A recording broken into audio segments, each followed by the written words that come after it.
बुंनांगौ आं बेखौ बुंनो रोंला नाथाय दिनै जोङो गबिन्द बसुमतारीनिया पाब्लिक स्पिचआव 10टा खोथा बुंदों जिबादि बेजों पार्सनेलि रायलायोबा बिनि एक्सपिरियेन्सआ मा हाग्रामाजों आं जुदि 1 घन्टा रायलायोबा बिनि पार्सनेल एक्सपिरियेन्सआ मा बिसोरनि एक्सपिरियेन्सआबो बुंगोन मा बे जुगाव हाथियारजों नांनायनि जुग गैलिया माला हाथियार लायो मानसियालाय जेब्ला नोंखौ एक्सप्लइट खालामो बे एक्सप्लइट खालामबानो हाथियार लाया नों डिप्राइभ जाब्लानो हाथियार लाया नाथाय नोंनाव जेला फिलिं फैबाय जे ओरैबादि मोनसे कनस्पिरेसि सोलिदों खालि एक्सप्लइटेसनल' नङा गादबनानै जानायल' नङा धंस खालामथारनो मोनसे पलिसि लादों होननाय मोनसे जिनिसखौ जेला सानो होमबासो बबेबा हारिया हाथियार लायो बे हाथियार लानायावबो मोनसे रेशनेल दङ जुक्ति जुक्तता दङ नाथाय जों दा मुक्ति मोनबाय पृथिबीनि कुनु जाति गैया जोंखौ गादबनानै जानो हानाय दा खारन प्रशासननि दिगाव जोङो दिनैहाय प्रशासनिक अफिसार सानथ्र'हाय ओंखारनो आरो जोङो ओरैबादि स्ट्रं जादों जोंखौनो आदर्श लानो खिन्थु बेनि गेजेरावबो चेलेन्जआ जोबाखै दानिया ब्रेननि चेलेन्ज जासिगोन मेलेमनि चेलेन्ज जासिगोन पलिसिनि चेलेन्ज जासिगोन सिभिलाइजेसननि हिस्ट्रिया गोदानै लिरजागासिनो दं दा सिभिलाइजेसननि वार दा गोदानै जानो हमदों दा जोंनि बे सिभिलाइजेसननि जे मोनसे कनफ्लिक्ट बा वार जोंनि सिभिलाइजेसनखौ नों बोरै गाबथानो जोंनि सिभिलाइजेसनखौ बोरै हमथानो फैगौ जुगा धोरोमनि नामावनो होन संस्कृतिनि नामावनो होन पलिटिक्सनि नामावनो होन जि वार जाबाय थादों this a war of civilization new definition of the civilization बे डेफिनेसनफोरखौ जोङो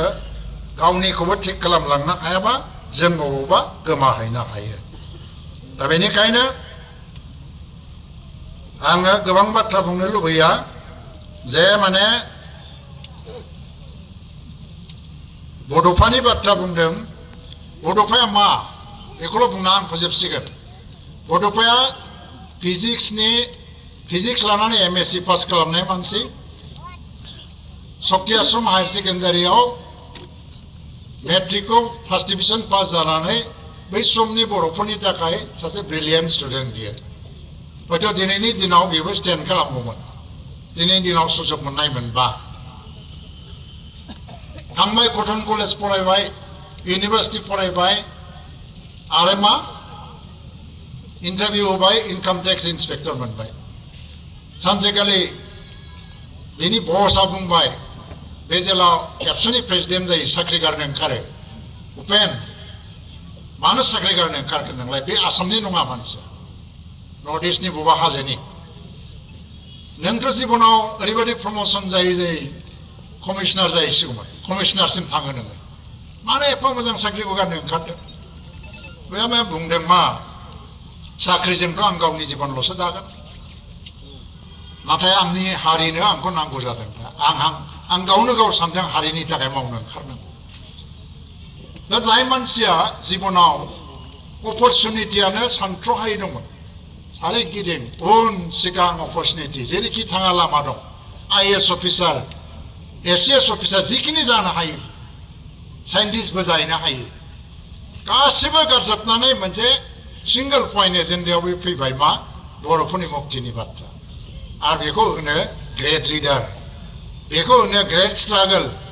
बेखौ होनो सेक्रिफाइस जोंनि जाथियाव आथिखाल थांनानै थानाय मानसियाबो आलो गोजोन रायजो जाबाय थानाय मानसियाबो हारिनि थाखाय एथ' बोसोर सेक्रिफाइस खालामबाय लांलायग्रा मानसिनि संख्या मेलासो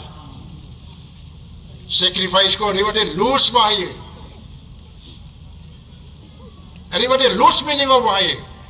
अथच बे मानसिया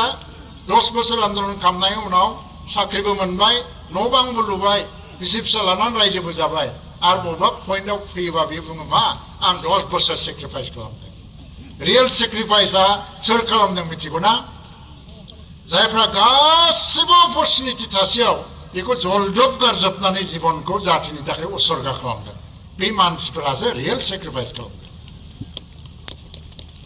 आरो बिनि गेजेराव जायफोर मुंख्लंफोर थैलांबाय बिसोर रियेलि सेक्रिफाइस खालामदों बड'फाया दिनै थैनानै थांबाय रियेल सेक्रिफाइसआ बेनो ग्रेट सेक्रिफाइसआ बेनो खालामलांदों सेक्रिफाइसनि वार्डसफोरखौबो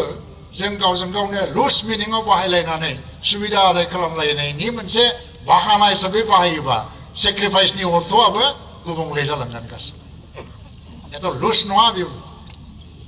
नाथाय खस्थ' मोननाय गोबां गोजाम दैदेनगिरिफोर दङ दिनै मोनसे दिन लानानै बाहाय फैदों बहुद मानसि दङ मावथिफोर दङ बेवहाय हयथ' गोबां खोथा रायलायनोबो गोब्राब जागोन किन्तु दुलाराय बर' फरायसा आफादा जिल्ला वाइसआव मोनसे अन्तरंग आलाप जुदि गोजाम मावथिफोरजों खालामनायनि हाबाफारि लालाङोबा गोबां मोनसे चेन्ज फैनो हागौ जोंनाव दा बयनिफ्रायबो आंनि गोसोआव दिनै गिनाय फैखांनाया मा आं दिनै मन्थ्रि जादों प्रमदा चिफ जादों गाबोन थानाय नङा जों गावनि लामायाव थांफिनगोन गावनि जायगायाव थागोन किन्तु दिनै मा जाबाय थादों सिरियास थिंकिंनि जायगायासो खमायलांदों थारमाने मानसिफ्रा सिरियासनेस गैयै जालांदों रंजा बाजा गाजा गोमजा लाक्जारि अफ दि लाइफ बेफोराव मा जादों जोंहा पावार दं ओरै मोननांगौ माबा मोनसे होसोदों बयनोबो नांगौ माबा मोनसे बे होसोनायनि जाथ्रायाव लामायाव जोंना बबेबा सिरियास थिंकिंफ्रा गोमालांगासिनो दं खुनु इस्युखौ जों सिरियास नङा दा जाथियाव बे थिंकिं कालसारखौ लाबोफिननांगौआबो बिराद गोनांथि जादों आं गोबां बाथ्रा बुंला बिराद गिदिर चेलेन्ज जाथियाव जुदि सिरियास थिंकारफोरनि अनजिमाया गैया जालाङो सिरियास थिंकिंआ जुदि जोबलाङोबा जाति दानायनि बे गेरेमसा हारि दानायनि जिखिनि प्रक्रिया एबा जों गिदिर स्ल'गान होदों बेबो खुनु दिन जानानै फैनाय नङा थ' बे मोनसे जाथियाव मोनसे जेनेरेसना थाथारनांगोन जाय जेखियाव थाया मानो बे जुदि सिरियास थिंकार जायोबा सिरियास थिंकिं खालामोबा बे जाथिया गिनांगौ थाया जोबथारनायाव गोदान वार्कार फैदोंनायखाय आङो मोनसे खन्थाइ फरायनो गोसो जाबाय आरो बेजोंनो आं फोजोबसिगोन खन्थाइनि मुङा माब्लाबा फैफिनगोन नों नेनानै थानाय नांगौ समा माब्लाबा फैफिनगोन लोगो अब्ला जाफिनगोन नोंनिनो गोनांथि आरो आंखौबो नों बुंफैफिननांगोन थुबावदो नोंबो होननानै जेसेखि दुंखावा मानो सानजौफुआ फुंनि बाराथ' अराय सुदेमानो बारो हरखौ खोमसिया जेसेखि साग्लोबा मानो फुङाथ' होफिनखागोन अराय सोरांनिनो रादाब नंगौ लोगो नंगौ समा नांगौ समावनो जों मिथिस्लाबै सफैफिनथारगोन थांखांनाय समा मालाय बहाथो गाज्रिमोन बैसागुआव बैसागु मोसानाय दैज्लाङाव दुब्लि माइ गायनाय सना बिदां बायदि थायनाय माइया गासै दुब्लिखौनो सना गाब गाहोनाय नांगाल जांख्रायाव दाहोना रुवाथि माहाजोन बयबो हाब्रु सारलायनानै रंजानाय थांनाय समा मालाय मानोथो मोजां नङामोन गासिबो दंखाजोबोमोन